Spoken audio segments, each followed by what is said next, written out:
Hello friends आशा कर रहा हूँ कि आप सभी लोग ठीक होंगे। फ्रेंड्स, आज के इस वीडियो में हम लोग देखने वाले हैं रुक्मिणी प्रकाशन के द्वारा जो बिहार पुलिस के लिए सिपाही भर्ती परीक्षा के लिए वॉल्यूम 3 की जो न्यू बुक जारी किया गया है।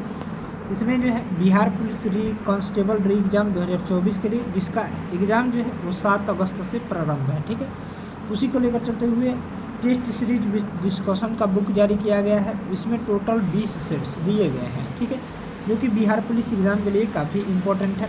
बिहार विद्यालय परीक्षा समिति 10वीं कक्षा एवं समकक्ष स्तर से ये सेट तैयार है। ठीक है, जो कि बिहार पुलिस के लिए काफ़ी इम्पोर्टेंट है। और आज के इस सेट में हम लोग टेस्ट सीरीज नंबर 3 को कवर करेंगे। ठीक है, इससे पहले जो है सेट नंबर 1 कराया जा चुका है, टेस्ट सीरीज नंबर 2 कराया जा चुका है। ठीक है, अगर आप वीडियो नहीं देखे हैं तो उस वीडियो का लिंक इसी वीडियो के डिस्क्रिप्शन बॉक्स में मिल जाएगा या फिर प्लेलिस्ट से जाकर अवश्य देख लीजिएगा। ठीक है, अब कुछ ज़्यादा दिन नहीं बचा है, इसलिए जो है जल्दी से जल्दी हम लोग इस सेट्स को कंप्लीट करेंगे। इसमें टोटल 20 ही सेट्स हैं, इसको जल्द से जल्द कंप्लीट करा दिया जाएगा। तो अगर आप चैनल पर नए हो, चैनल को सब्सक्राइब कर लीजिएगा। इसमें टोटल प्रश्न जो होंगे 100 होंगे और सभी का डिस्कशन आपको कराया जाएगा। चलिए, फर्स्ट क्वेश्चन दिया गया है, राष्ट्रपति को उसके कार्यकाल की समाप्ति से पूर्व किसके सुझाव पर हटाया जा सकता है। चलिए, तो पहला क्वेश्चन जो था, राष्ट्रपति को उसके कार्यकाल की समाप्ति के पूर्व किसके सुझाव पर हटाया जा सकता है। तो इसका जो राइट आंसर हो जाएगा संसद के दोनों सदनों की सुझाव पर। ठीक है, संसद जो है महाभियोग की प्रक्रिया द्वारा राष्ट्रपति को हटा सकता है। ठीक है, इसको भी याद रखिएगा। चलिए, महाभियोग जो है अनुच्छेद 61 में वर्णित है महाभियोग का वर्णन। ठीक है, चलिए नेक्स्ट देखेंगे। यहाँ से सेकंड नंबर सवाल, राज्य चुनाव आयुक्त की नियुक्ति कौन करता है। तो राज्य चुनाव आयुक्त की नियुक्ति जो है वो यहाँ पर बी ऑप्शन राज्यपाल करता है। ठीक है, चलिए राज्य चुनाव आयुक्त की नियुक्ति राज्यपाल करता है। नेक्स्ट देखेंगे, यहाँ से निम्नलिखित में से कौन सा मौलिक कर्तव्यों के अंतर्गत नहीं आता है। तो इसका राइट आंसर हो जाएगा बी ऑप्शन कर का भुगतान करना, यानी ऑप्शन हो जाएगा बी ऑप्शन। नेक्स्ट देखेंगे चौथा सवाल, निम्नलिखित में से कौन सा भारत के महान्यायवादी का कर्तव्य है। तो इसका राइट आंसर हो जाएगा बी ऑप्शन कानूनी मामलों पर भारत सरकार को सलाह देना। ठीक है, ये जो है भारत के महान्यायवादी का कर्तव्य होता है। चलिए अगला देखेंगे, भारत के संविधान के अनुच्छेद 129 के बारे में निम्नलिखित में से कौन सा कथन सही है। तो इसका जो राइट आंसर हो जाएगा बी ऑप्शन, यह सर्वोच्च न्यायालय को अभिलेख न्यायालय होने का प्रावधान करता है। ये जो है वो सही दिया गया है। चलिए अगला प्रश्न देखेंगे 6 नंबर, निम्नलिखित में से कौन सी सरकारी बजट में पूंजीगत प्राप्ति का एक उदाहरण है। तो इसका जो राइट आंसर हो जाएगा सरकारी बंध पत्र की बिक्री। ये जो है पूंजीगत प्राप्ति का उदाहरण है, ये ऑप्शन हो जाएगा बी। नेक्स्ट है बजट घाटा क्या है। तो बजट घाटा जो होता है वो यहाँ पर सी ऑप्शन, राजस्व पर सरकारी व्यय की अधिकता को बजट घाटा कहते हैं। चलिए अगला देखेंगे, राजस्व व्यय क्या है। तो राजस्व व्यय जो होता है वो यहाँ पर डी ऑप्शन, दिन प्रतिदिन के सरकारी कार्यों पर व्यय की गई धनराशि को राजस्व व्यय कहते हैं, यानी ऑप्शन हो जाएगा डी ऑप्शन। नेक्स्ट देखिए, निम्नलिखित में से कौन सा सरकारी बजट में गैर ऋण पूंजी प्राप्ति का उदाहरण है। तो इसका जो राइट आंसर हो जाएगा सरकारी स्वामित्व वाली भूमि की बिक्री, यानी ऑप्शन हो जाएगा सी ऑप्शन राइट हो जाएगा। चलिए नेक्स्ट प्रश्न देखते हैं। यहाँ से अगला सवाल है 10 नंबर सवाल, बंगाल के निम्नलिखित स्वतंत्रता सेनानी वकीलों में से किसे देशबंधु के नाम से जाना जाता है। तो देशबंधु के नाम से जो है वो यहाँ पर चित्तरंजन दास को जाना जाता है। इंपॉर्टेंट सवाल है, यानी ऑप्शन हो जाएगा ए। नेक्स्ट है, अखिल भारतीय मुस्लिम लीग ने किस वर्ष देश के उत्तरी पश्चिमी और पूर्वी क्षेत्रों में मुसलमानों के लिए स्वतंत्र राज्य की मांग का प्रस्ताव पेश किया था। तो ये जो है यहाँ पर डी ऑप्शन वर्ष 1940 में पेश किया था, यानी ऑप्शन हो जाएगा डी। नेक्स्ट 8 अप्रैल 1929 को निम्नलिखित में से किन 2 क्रांतिकारियों ने केंद्रीय विधानसभा में बम फेंका था। तो इसका राइट आंसर हो जाएगा भगत सिंह और बटुकेश्वर दत्त ने, यानी ऑप्शन हो जाएगा डी ऑप्शन राइट हो जाएगा। चलिए नेक्स्ट देखेंगे 13 नंबर, बौद्ध काल का सबसे पुराना स्तूप कौन सा है। तो बौद्ध काल का सबसे पुराना स्तूप जो है वो यहाँ पर राइट आंसर हो जाएगा सी ऑप्शन सांची का स्तूप है। ये कहाँ पर है। तो मध्य प्रदेश में है, एमपी में। ठीक है, नेक्स्ट है दी गई श्रृंखला में प्रश्न चिन्ह के स्थान पर क्या आना चाहिए। तो इसका जो राइट आंसर हो जाएगा, यहाँ से हम लोग देखेंगे तो 21 से जब 24 की तरफ जाएंगे, रीजनिंग है तो +3 करना पड़ेगा, ठीक है, +3 करना पड़ेगा। यहाँ पर +3 हो गया, और यहाँ पर 24 से जब 29 की तरफ जाएंगे तो ये +5 करना पड़ रहा है। फिर देखेंगे जब 29 से 36 की तरफ जाएंगे तो +7 करना पड़ेगा। यहाँ से 36 से जब 47 की तरफ जाएंगे +7 हो गया, फिर +11 करना पड़ेगा। फिर जब यहाँ से 47 से जब यहाँ पर आगे जाएंगे तो प्लस कितना करेंगे, तो प्लस यहाँ पर 13 करेंगे, ठीक है। तो राइट जो आंसर हो जाएगा वो हो जाएगा 47 3 7 3 10 6 4 1 5 1 6 60 हो जाएगा, ठीक है। ये ऑप्शन हो जाएगा डी ऑप्शन। चलिए अगला देखते हैं, निम्नलिखित युग्मों में से मतलब इसी स्थान पर उसी युग्म का चयन करना है। जैसे ये आया है उसी स्थान पर कैसे आएगा, तो 8 से 128 कैसे आया और 9 से 162 कैसे आया। तो 128 में जब हम लोग 8 से भाग देंगे तो 8 कम 8 आ जाएगा, 4 8 8 छक 48 आ जाएगा, ठीक है। तो बराबर 16 आ जाएगा, ठीक है। अब 8 गुणे 2 कर देंगे तो यहाँ पर 16 होगा, ठीक है।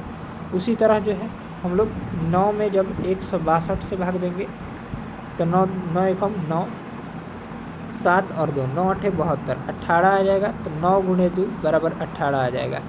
तो वैसे ही हम लोग यहाँ पर 14 को जब 392 से भाग देते हैं, 14 दूनी 28, ठीक है, 1 और 1 और यहाँ पर 112। तो इसका जो राइट आंसर हो जाएगा वो यहाँ पर क्या आ जाता है, ये 28 आता है, 14 8 112, ठीक है। तो 28 आ जाता है, तो 14 गुणे 2 लिख सकते हैं, ठीक।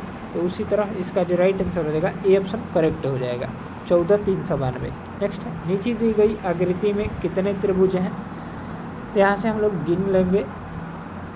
देखिए यहाँ पर पहला त्रिभुज ये रहा, दूसरा ये इसमें रहा, तीसरा, चौथा, पांचवा, छठा, ठीक है। इसमें जो है टोटल यहाँ पर 6 और 1 7 और 1 टोटल मिलाकर जो है इसमें जो है 11 त्रिभुज दिए गए हैं। यानी ऑप्शन हो जाएगा बी ऑप्शन राइट हो जाएगा। नेक्स्ट है, select the most appropriate synonym of the given word. Condone का जो साइनोनिम हो जाएगा वो यहाँ पर, कंडोन मतलब माफ़ करना होता है, तो उसका साइनोनिम जो हो जाएगा फॉरगिव। फॉरगिव मतलब भी माफ़ करना होता है, ठीक है। चलिए नेक्स्ट देखेंगे, select the most appropriate meaning of the given idiom. One on the back burner. तो इसका जो राइट आंसर हो जाएगा ऑन द बैक बर्नर का अर्थ होगा क्रम प्रति प्राथमिकता, ठीक है, होना, क्रम प्राथमिकता होना। तो इसका आइडियम जो हो जाएगा वो A option, to temporarily not deal with some matter because is not urgent, यानी ऑप्शन हो जाएगा ए। चलिए नेक्स्ट सवाल देखते हैं।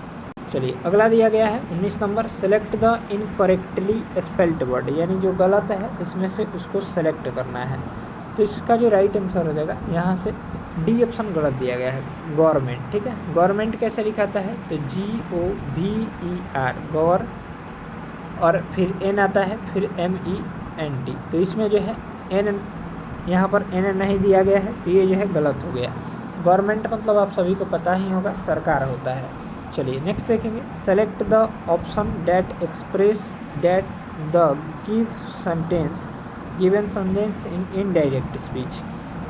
The gardener said these rose will bloom early. तो इसका जो राइट आंसर हो जाएगा इनडायरेक्ट स्पीच, राइट आंसर हो जाएगा डी ऑप्शन, ठीक है। The gardener said that those rose would bloom early, यानी ऑप्शन हो जाएगा डी ऑप्शन करेक्ट हो जाएगा। चलिए नेक्स्ट देखेंगे, select the most appropriate antonym of the given word. Fasten का जो एंटोनिम हो जाएगा वो यहाँ पर, फास्टिन मतलब जकड़ना या बांधना होता है, ठीक है। तो इसका जो यहाँ पर एंटोनिम मतलब विपरीतार्थक हो जाएगा रिलीज़ हो जाएगा। रिलीज़ का मतलब क्या होता है, तो छोड़ना, ठीक है। अनलॉक भी हो जाएगा, अनफास्टेन हो जाएगा। तो रिलीज इसमें ऑप्शन में है, यानी ऑप्शन हो जाएगा ए। चलिए नेक्स्ट है, select the most appropriate of the meaning of the given idiom. Through thick and थीन। तो इसका जो आइडियम हो जाएगा वो यहाँ पर ए ऑप्शन हो जाएगा, अंडर ऑल सर्क्यूमस्टेंस, यानी ऑप्शन हो जाएगा ए ऑप्शन राइट हो जाएगा। चलिए नेक्स्ट देखेंगे, select the most appropriate option to fill in the blank. He always had a close dot dot with his grandfather. तो इसका जो राइट आंसर हो जाएगा डी ऑप्शन, एफिनिटी, यानी ऑप्शन हो जाएगा ए। चलिए नेक्स्ट देखेंगे, select the suitable word select करना है। तो break of all a part into a small fragments in the process of determination. तो इसका जो राइट आंसर हो जाएगा ए ऑप्शन, यहाँ से स्लम्प हो जाएगा। ठीक है, इसका राइट जो आंसर हो जाएगा 24 का वो हो जाएगा डी ऑप्शन, क्रम्बल हो जाएगा। ठीक है, चलिए अगला देखेंगे, ए नहीं होगा। नेक्स्ट है, इनमें से तिमिर शब्द का विलोम कौन सा हो जाएगा। तो तिमिर का विलोम जो हो जाएगा 25 का डी ऑप्शन, आलोक हो जाएगा। ठीक है, तिमिर शब्द का विलोम आलोक हो जाएगा। कठिन शब्द का विलोम यहाँ पर सरल हो जाएगा, कठिन शब्द का विलोम सरल हो जाएगा। ठीक है, कृत्रिम का विलोम जो हो जाएगा वो यहाँ पर प्राकृतिक हो जाएगा, प्राकृत हो जाएगा या नैसर्गिक हो जाएगा। ठीक है, चलिए अगला प्रश्न देखते हैं हम लोग, इम्पोर्टेंट है अगला सवाल। चलिए यहाँ से देखेंगे, ईश्वर को न मानने वाला व्यक्ति के लिए एक शब्द है। तो इसका जो राइट आंसर हो जाएगा यहाँ से वो हो जाएगा 26 नंबर सवाल का नास्तिक हो जाएगा। ठीक है, ईश्वर को न मानने वाले व्यक्ति को हम लोग नास्तिक बोलते हैं। ईश्वर में विश्वास करने वाला व्यक्ति जो होता है, ईश्वर को मानने वाला व्यक्ति आस्तिक कहलाता है। ठीक है, चलिए, और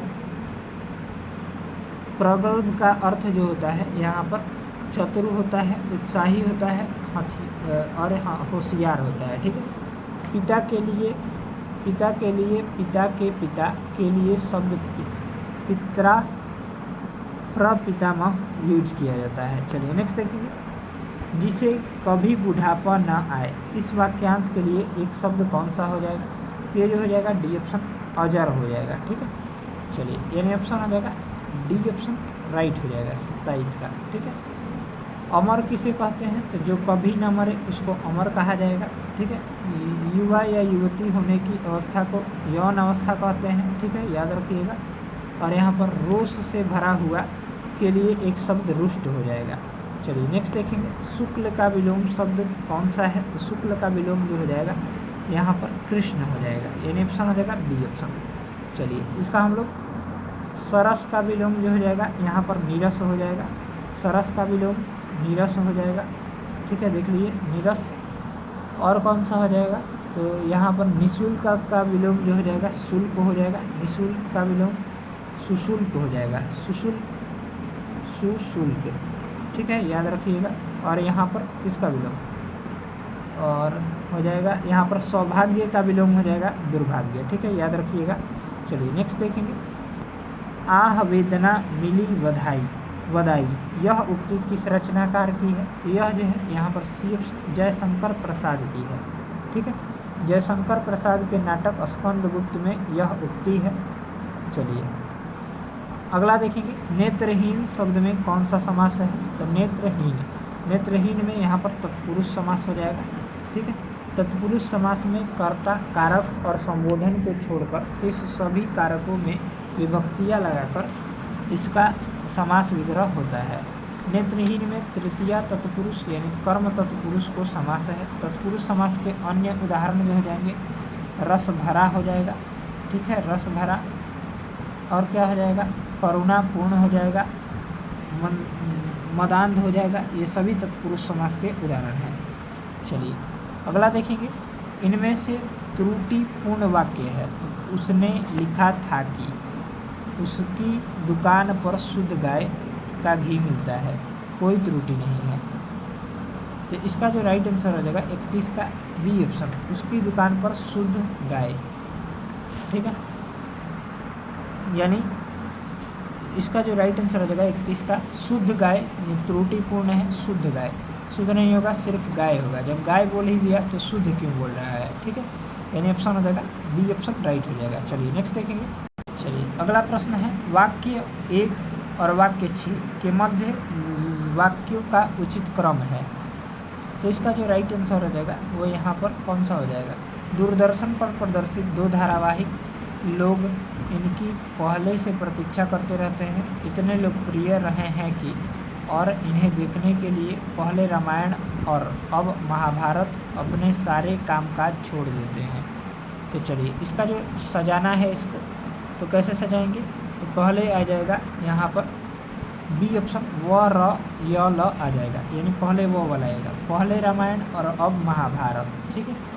और उसके बाद र वाला आएगा इतने लोकप्रिय रहे हैं कि, और फिर य वाला आएगा लोग इनके पहले से प्रतीक्षा करते हैं, और फिर यहाँ पर ल वाला आएगा और इन्हें देखने के लिए, ठीक है, यानी ऑप्शन हो जाएगा डी ऑप्शन।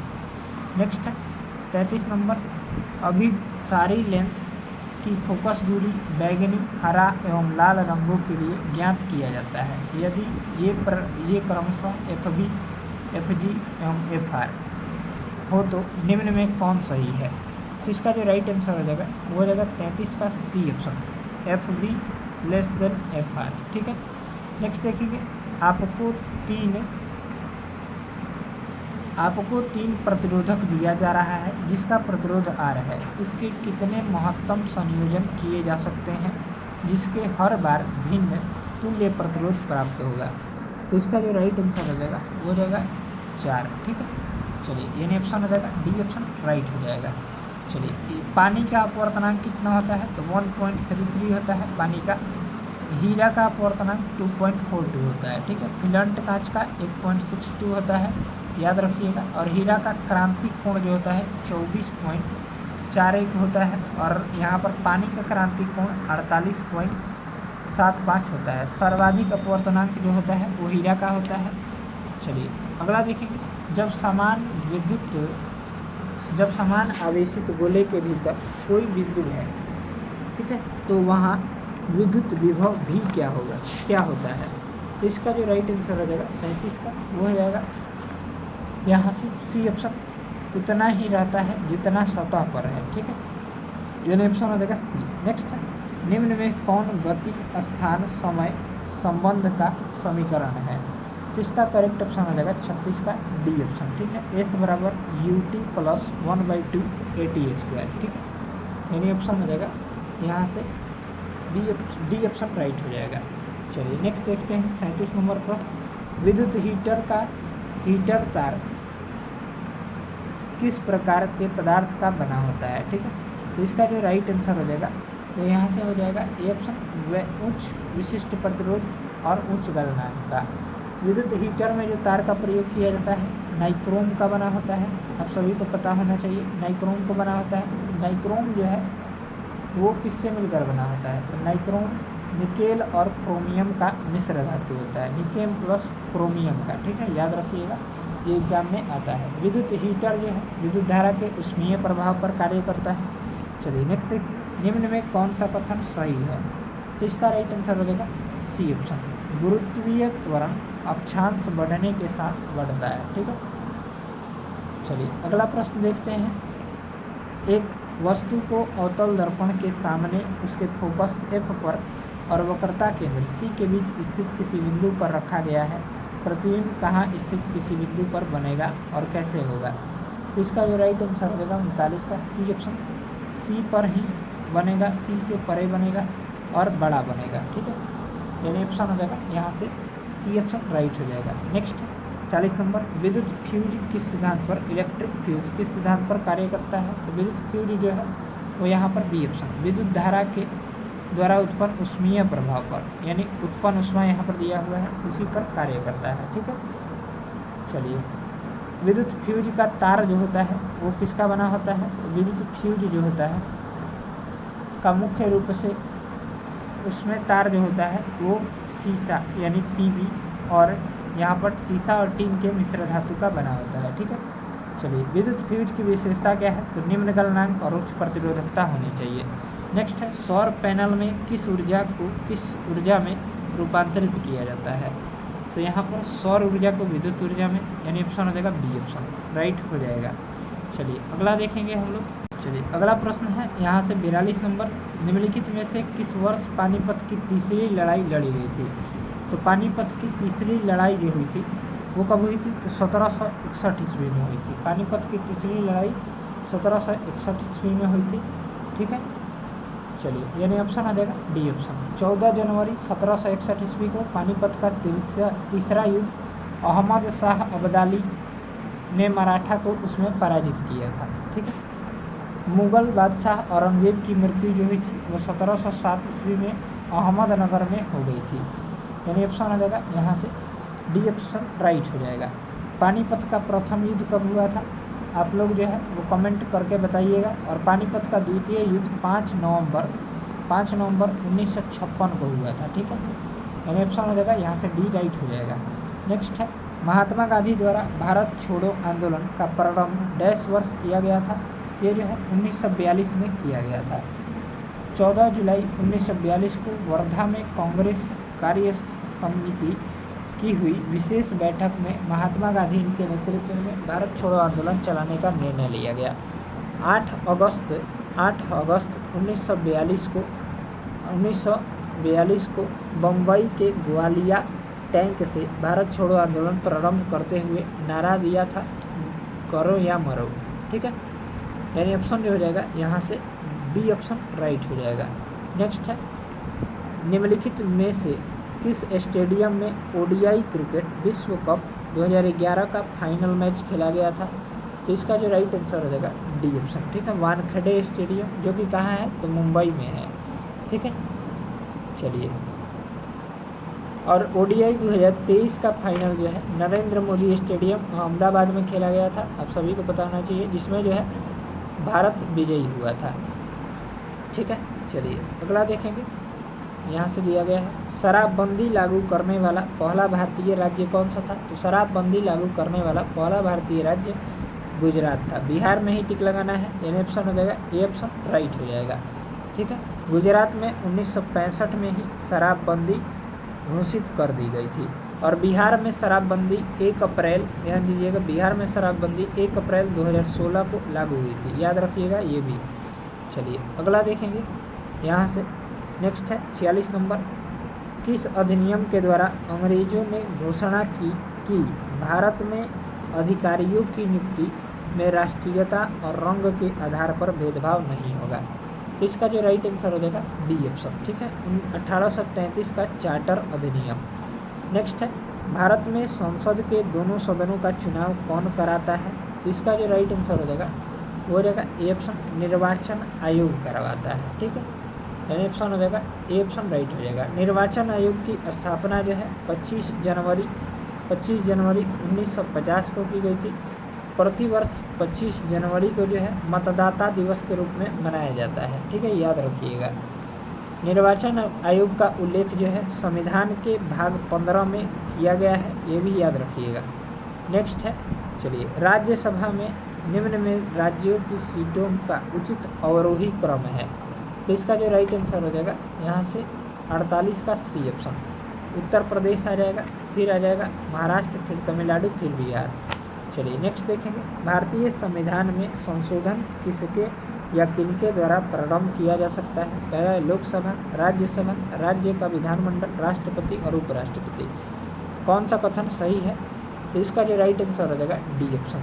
1 और 2 यानी लोकसभा और राज्यसभा भारतीय संविधान में संशोधन कर सकता है। ठीक है। यानी ऑप्शन हो जाएगा डी ऑप्शन राइट हो जाएगा। चलिए अगला देखेंगे। वन्य जीव संरक्षण अधिनियम 2022 वन्य जीवों और वनस्पतियों की लुप्त प्राय प्रजातियों में अंतर्राष्ट्रीय व्यापार पर कन्वेंशन को लागू करने का प्रयास करता है। सीटीज का संबंध में निम्नलिखित में कौन सा कथन सही है। तो इसका जो राइट आंसर हो जाएगा कौन सा कथन सही दिया गया है। तो इनमें से जो राइट आंसर हो जाएगा 50 का वो हो जाएगा डी ऑप्शन सही है। ठीक है। यानी 1, 3 और 4 कथन सही दिया गया है। पहला कथन है सिटीज सरकारों के बीच एक समझौता है जो यह सुनिश्चित करता है कि जंगली जानवरों और पौधों के नमूनों के अंतर्राष्ट्रीय व्यापार से प्रजातियों के अस्तित्व को खतरा न हो। तीसरा कथन है कन्वेक्शन। दूसरा कथन गलत है। कन्वेक्शन के तहत देशों को परिमिट के माध्यम से सभी सूचीबद्ध नमूनों के व्यापार का विनियमित करना आवश्यक है। चौथा है यह जीवित जीवों के नमूनों का स्वायत्तीकरण को विनियमित करने का भी प्रयास करता है। यानी ऑप्शन हो जाएगा डी। चलिए नेक्स्ट प्रश्न देखते हैं। चलिए अगला प्रश्न देखते हैं, निम्नलिखित में से कौन सा अंतरण उदार अदायगियों का सर्वोत्तम रूप से परिभाषित करता है। तो इसका जो राइट आंसर हो जाएगा 51 का, वो हो जाएगा डी ऑप्शन। ठीक है, बिना किसी संगत वस्तुओं या सेवाओं के उत्पादन के द्वारा सरकार द्वारा व्यक्तियों को किया गया भुगतान। ठीक है, नेक्स्ट है वित्तीय वर्ष क्या होता है। तो वित्तीय वर्ष जो होता है वो यहाँ पर डी ऑप्शन, सरकार के लिए वित्तीय रिपोर्टिंग अवधि को दर्शाने वाला वर्ष को हम लोग वित्तीय वर्ष कहते हैं। ठीक है, भारत में वित्तीय वर्ष जो होता है, भारत में वित्तीय वर्ष 1 अप्रैल से 31 यहाँ पर 1 अप्रैल से शुरू होकर 31 मार्च के बीच होता है। ठीक है, याद रखिएगा, ये पूछा जाता है। चलिए अगला देखेंगे, यहाँ से बैंकिंग में ब्याज शब्द का क्या अर्थ है। तो बैंकिंग में ब्याज का अर्थ जो होता है ए ऑप्शन, ऋण या जमा पर अर्जित अतिरिक्त धनराशि, इसी को ब्याज कहते हैं। नेक्स्ट है एटीएम का पूर्ण रूप क्या होता है। तो ऑटोमेटिक टेलर मशीन हो जाएगा, ऑटोमेटेड ट्रांजैक्शन मैनेजमेंट ये भी नहीं होगा, ऑटोमेटेड टेलर मशीन, यहाँ से राइट आंसर हो जाएगा बी ऑप्शन। ठीक है, एटीएम यानी स्वचालित टेलर मशीन। चलिए अगला प्रश्न देखते हैं हम लोग, यहाँ से कुछ अन्य महत्वपूर्ण यहाँ पर देखेंगे हम लोग। www का पूर्ण रूप वर्ल्ड वाइड वेब होता है। ठीक है, जीबी का पूर्ण रूप क्या होता है। तो गीगाबाइट होता है। HTML का पूर्ण रूप क्या होता है। तो हाइपर टेक्स्ट HTML। ठीक है, हाइपर H से हो जाए HTML। ठीक, H से होगा हाइपर, T से हो जाएगा टेक्स्ट, M से हो जाएगा मार्कअप और L से हो जाएगा लैंग्वेज। ठीक है, URL का पूर्ण फॉर्म क्या होता है। URL का, इसका हो जाएगा B। URL का होता है यूनिफॉर्म, U से हो जाएगा यूनिफॉर्म, R से हो जाएगा रिसोर्स और L से हो जाएगा लोकेटर। ठीक है, चलिए यानी ऑप्शन जो हो जाएगा यहाँ से बी ऑप्शन। नेक्स्ट जो है मैथ के प्रश्न है, इसका हम लोग डिस्कशन टेलीग्राम पर करेंगे, इसका PDF हम वहाँ पर प्रोवाइड करा देंगे टेलीग्राम पर, आप सभी देख लीजिएगा। चलिए नेक्स्ट है, बना लीजिएगा 63 नंबर प्रश्न, मोनोमर कैपुलेक्टस का बहुलक किस बहुलक को प्राप्त करने के लिए बहुलीकरण किया जाता है। तो इसका जो राइट आंसर हो जाएगा 63 का, वो हो जाएगा बी ऑप्शन। ठीक है, नाइलॉन 6 बहुलक को। ठीक, यानी ऑप्शन हो जाएगा बी ऑप्शन राइट हो जाएगा। नेक्स्ट है, निम्न में कौन उभयधर्मी ऑक्साइड है। तो ये पूछा जाता है प्रश्न, उभयधर्मी ऑक्साइड जो हो जाएगा वो यहाँ पर SnO2 हो जाएगा। आवर्त सारणी में तत्वों के ऑक्साइड की प्रकृति क्रम से धीरे धीरे प्रबल क्षारीय में प्रबल अम्लीय हो जाता है। ठीक है, नेक्स्ट है अन्य उभयधर्मी ऑक्साइड जो हो जाएगा Al2O3 हो जाएगा, एल्युमिनियम का ऑक्साइड, यानी ऑप्शन हो जाएगा यहाँ से सी ऑप्शन राइट हो जाएगा। चलिए नेक्स्ट देखते हैं, यहाँ से एल्काइन का सामान्य सूत्र क्या होता है। तो एल्काइन का सामान्य सूत्र CnH2n-2 हो जाएगा। CnH2n+2 जो होता है एल्केन का सामान्य सूत्र होता है, याद रखिएगा, पूछा जाएगा। एल्कीन का सामान्य सूत्र एल्कीन का सामान्य सूत्र CnH2n हो जाएगा, और ये किसी का नहीं होता है, यानी ऑप्शन हो जाएगा सी ऑप्शन। नेक्स्ट है, निम्न अभिक्रिया में क्या होता है। SO2 + 2HAS H2S 3S + 2H2O। तो इसका जो राइट आंसर हो जाएगा 66 का डी ऑप्शन। सल्फर का ऑक्सीकरण एवं अपचयन दोनों हुआ है।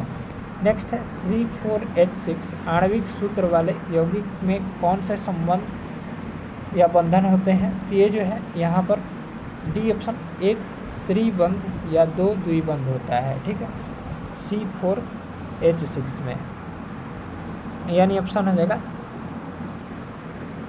डी ऑप्शन राइट हो जाएगा। चलिए नेक्स्ट है, निम्नलिखित में कौन सा बेकिंग सोडा का उपयोग नहीं है। पहला है पेयजल को कीटाणु मुक्त करना, सोडा एसिड अग्निशामकों में और प्रत्यम्ल एंटासिड में एक घटक के रूप में। तो इसका जो राइट आंसर हो जाएगा तो यहाँ पर 68 का डी ऑप्शन, केवल एक। ठीक है, ये जो है नहीं है। पेयजल का कीटाणु मुक्त करना, ब्लीचिंग पाउडर इसका उपयोग करता है, यानी ऑप्शन रह जाएगा। बाकी सोडा एसिड अग्निशामकों में बेकिंग पाउडर का इस्तेमाल किया जाता है, प्रत्यम्ल एंटासिड के रूप में बेकिंग पाउडर, यानी ऑप्शन हो जाएगा डी ऑप्शन राइट हो जाएगा। नेक्स्ट है, सुमेलित करना है क्रियात्मक समूह और समूह का नाम। तो इसका राइट जो आंसर हो जाएगा वो कौन सा हो जाएगा, देखते हैं हम लोग। COOH जो होता है वो कार्बोक्सिलिक अम्ल का होता है क्रियात्मक समूह, और R single bond CO single bond R जो होता है वो कीटोन का होता है, ठीक है। और C डबल बॉन्ड OR जो होता है वो एस्टर का होता है, यानी ऑप्शन हो जाएगा डी ऑप्शन। 1 का C, 2 का B और 3 का A हो जाएगा। चलिए अगला देखते हैं। डबराइनर ने 3 तत्वों को किस प्रकार के एक त्रिक में व्यवस्थित किया है, तो इसका जो राइट आंसर हो जाएगा डी ऑप्शन, उनके परमाणु द्रव्यमानों के बढ़ते क्रम में, ठीक है, याद रखिएगा, यानी ऑप्शन हो जाएगा डी। नेक्स्ट है, जीवित प्राणियों में निषेचन के दौरान नर और मादा गैमेट का संलयन एक कोशिका बनाने के लिए होता है, जिसे क्या कहते हैं, तो इसका जो राइट आंसर हो जाएगा 71 का ए ऑप्शन, युग्मंज कहते हैं, ठीक है। चलिए यानी ऑप्शन हो जाएगा ए ऑप्शन राइट हो जाएगा। नेक्स्ट है 72 नंबर, निम्नलिखित में से किस स्थान पर मानसून के मौसम के दौरान सबसे कम वर्षा होती है, तो इसका राइट आंसर हो जाएगा बी ऑप्शन, लेह यानी लद्दाख में, ठीक है।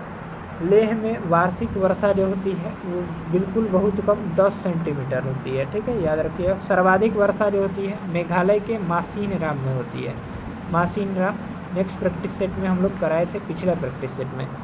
नेक्स्ट देखेंगे, निम्नलिखित में कौन सी झील खारे पानी की झील है, तो इसका राइट आंसर हो जाएगा 73 का चिल्का झील, ठीक है। चिल्का झील जो है खारे पानी की झील है, जो कि कहाँ स्थित है, तो उड़ीसा राज्य में है, ठीक है, याद रखिएगा, यानी ऑप्शन हो जाएगा यहाँ से बी ऑप्शन राइट हो जाएगा। सुपीरियर झील जो है वो यहाँ पर सबसे बड़ी मीठे पानी की झील है, मीठे पानी की झील है, याद रखिएगा। चलिए नेक्स्ट देखेंगे यहाँ से अगला प्रश्न। चलिए यहाँ से अगला प्रश्न है, सांची स्तूप किस राज्य में स्थित है, ये जो है यहाँ पर मध्य प्रदेश राज्य में स्थित है। पहले ही हम बता चुके हैं इस क्वेश्चन को। सांची स्तूप मध्य प्रदेश में स्थित है। ये किसके द्वारा बनवाया गया था, तो ये जो है अशोक के द्वारा बनवाया गया था, अशोक के द्वारा, याद रखिएगा, पूछा जाएगा। नेक्स्ट देखेंगे, भारत में महोगनी, रोजवुड और सिनकोना के पेड़ किस प्रकार के वनों में पाए जाते हैं, ये जो है यहाँ पर ए ऑप्शन, उष्णकटिबंधीय सदाबहार वनों में पाए जाते हैं। नेक्स्ट देखेंगे, मुंबई से गोवा के बीच भारत की पश्चिमी तट के विस्तार को डैश के रूप में जाना जाता है, तो इसका राइट आंसर हो जाएगा पंकोड़ तट के रूप में जाना जाता है, ठीक है, यानी ऑप्शन हो जाएगा डी ऑप्शन राइट हो जाएगा। चलिए नेक्स्ट देखेंगे, उत्तर दक्षिण गलियारा जो स्वर्णिम चतुर्भुज महाराजमार्ग का हिस्सा है वह भारत के निम्नलिखित में से किन 2 शहरों को जोड़ता है, तो ये जो हो जाएगा यहाँ से ए ऑप्शन, श्रीनगर और कन्याकुमारी को जोड़ता है, ठीक है। चलिए यानी ऑप्शन हो जाएगा ए।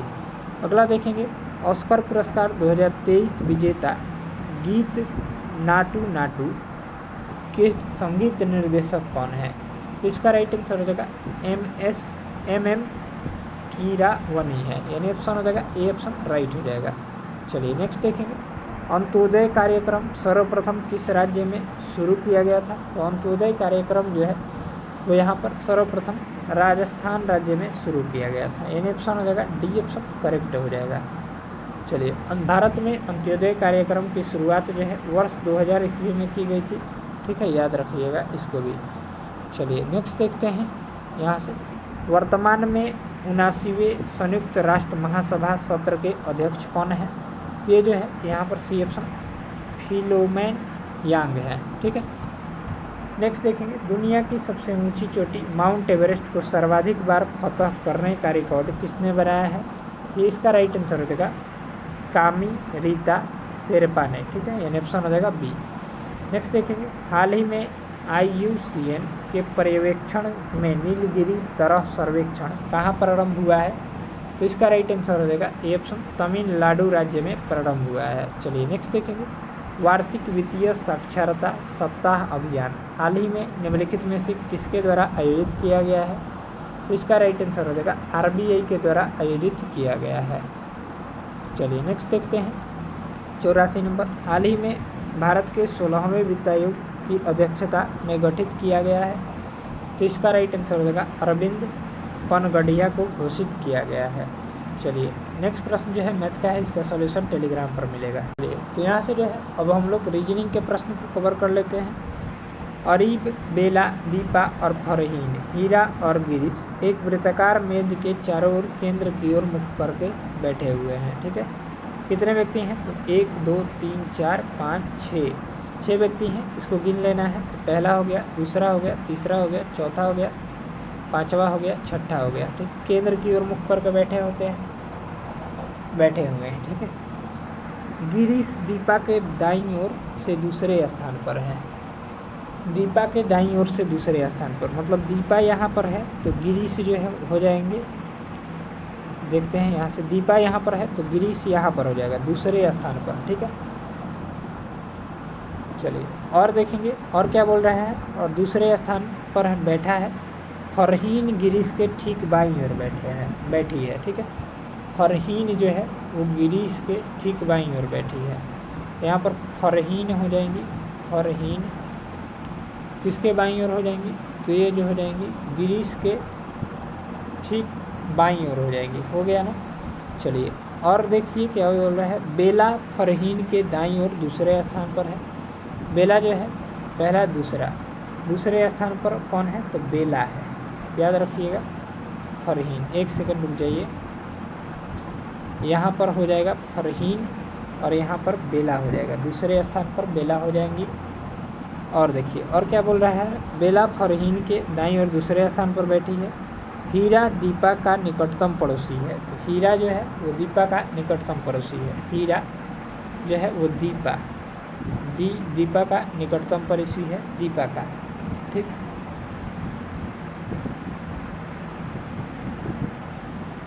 दीपा का निकटतम पड़ोसी हो जाएगा। और यहाँ पर कौन बैठेगा? दीपा ये रही, हो जाएगा हीरा। और यहाँ पर अबीर बच गया तो अबीर को यहाँ पर बैठा दीजिए। ठीक है, चलिए तो अब पूछ रहा है बेला के ठीक दाईं ओर कौन बैठा है। तो बेला कहाँ पर है? बेला यहाँ पर है, ठीक दाईं ओर। यहाँ पर कौन बैठा है? तो राइट जो आंसर हो जाएगा वो हो जाएगा यहाँ पर दाईं ओर बोल रहा है तो अबीर हो जाएगा, एन ऑप्शन हो जाएगा, सी ऑप्शन राइट हो जाएगा। चलिए नेक्स्ट देखेंगे। पैटर्न को पूरा करने वाली आकृति को चुनिए। यहाँ पर कौन सा आकृति जो है इसमें घूर्णन की अनुमति नहीं है। तो पहले तो एक ऐसे आएगा लाइन, ठीक है, आ गया।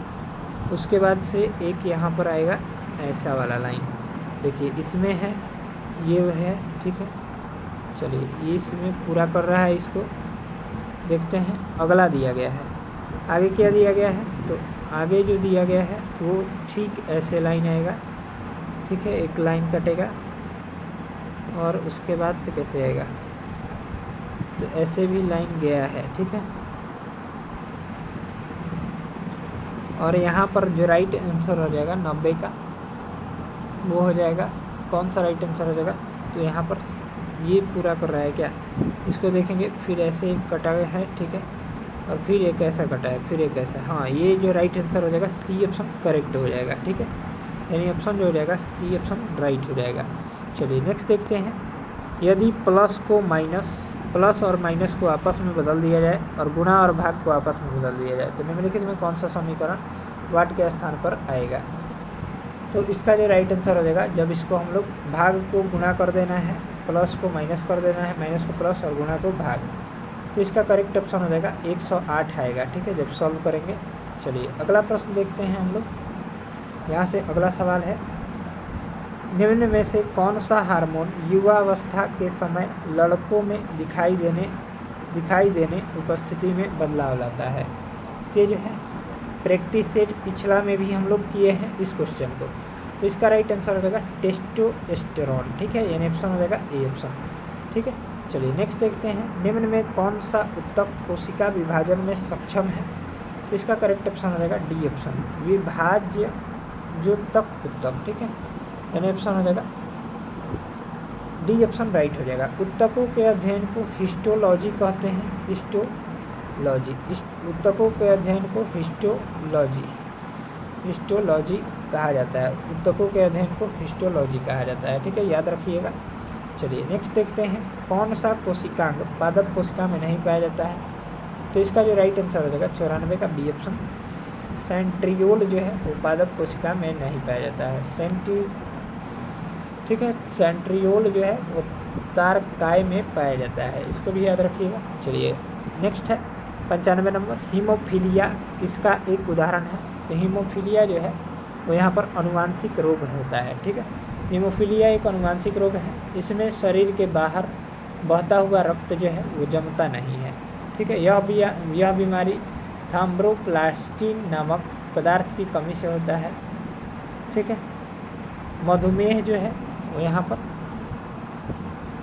ये मधुमेह जैसा ही होता है। नेक्स्ट है, रक्त संचरण प्रणाली में रक्त के थक्के जमने में रोकने वाला पदार्थ निम्न में से गैस द्वारा उत्सर्जित किया जाता है। तो इसका जो राइट आंसर हो जाएगा 96 का सी ऑप्शन राइट हो जाएगा, यानी बेसोफिल द्वारा जो है उत्सर्जित किया जाता है। ठीक है, नेक्स्ट देखेंगे, इनमें से कौन सा जल में घुलनशील विटामिन है? तो जल में घुलनशील विटामिन B1 हो जाएगा। जल में घुलनशील विटामिन जो हो जाएंगे वो कौन कौन से हो जाएंगे? तो विटामिन B हो जाएंगे, और यहाँ से A हो जाएगा, K हो जाएगा। ये सभी विटामिन जो है वो वसा में घुलनशील होते हैं। वसा में विटामिन घुलनशील A हो जाएंगे, K हो जाएंगे, फिर हो जाएगा E हो जाएगा, फिर यहाँ पर K बता ही दिए हैं D हो जाएगा। ये सभी वसा में घुलनशील होते हैं। विटामिन B1 की कमी से ध्यान दीजिएगा कौन सा रोग होता है? तो बेरी रोग होता है। याद रखिए, बेरी बोरी लिख रहे हैं, बेरी यहाँ पर बेरी। ठीक है, बेरी रोग होता है, ये जान लिए। अब हम लोग इसको बारे में बता दें। विटामिन A की कमी से रतौंधी नामक बीमारी होती है, जिसको हम लोग नाइट ब्लाइंडनेस के रूप में भी जानते हैं। ठीक है, और विटामिन यहाँ से ठीक है, विटामिन D की कमी से रिकेट्स रोग होता है, रिकेट्स रोग। ठीक, इसको भी याद रखिएगा। और विटामिन C की कमी से कौन सा रोग? स्कर्वी रोग होता है, जो कि मसूड़ों में होता है। ठीक है, चलिए नेक्स्ट देखेंगे, मानव में आहार नाल का इनमें से कौन सा भाग अपशिष्ट पदार्थ का उत्सर्जन करता है? तो इसका राइट आंसर हो जाएगा 98 का D ऑप्शन, मल द्वारा। ठीक है, एन ऑप्शन हो जाएगा D। चलिए अगला देखेंगे, मुख्य गुहिका बक्कल कैविटी मानव के किस तंत्र का हिस्सा है? तो इसका राइट आंसर हो जाएगा 99 का पाचन तंत्र का हिस्सा होता है। ठीक है, एन ऑप्शन हो जाएगा C। नेक्स्ट है, रक्त स्कंदन निम्न में से किसकी मदद से होता है? तो इसका राइट आंसर हो जाएगा C ऑप्शन, प्लेटलेट कणिकाओं के माध्यम से, यानी विटामिन K के कारण से। ठीक है, एन ऑप्शन हो जाएगा यहाँ से C ऑप्शन राइट हो जाएगा। चलिए इस तरह से जो है हम लोग 100 प्रश्न को कवर किए हैं, और इसका हम लोग डिस्कशन देखेंगे, यहाँ पर दिया गया है। चलिए मिलते हैं नेक्स्ट वीडियो में, तब तक ले जय हिंद जय भारत। इसका PDF हम टेलीग्राम पर प्रोवाइड करा देंगे। टेलीग्राम चैनल का लिंक इसी वीडियो के डिस्क्रिप्शन बॉक्स में दिया गया है, उसे ज़रूर ज्वाइन कर लीजिए। ठीक है, काफ़ी हेल्पफुल है ये वीडियो। मिलते हैं नेक्स्ट सेशन को जल्द कर, तब तक ले जय हिंद जय भारत।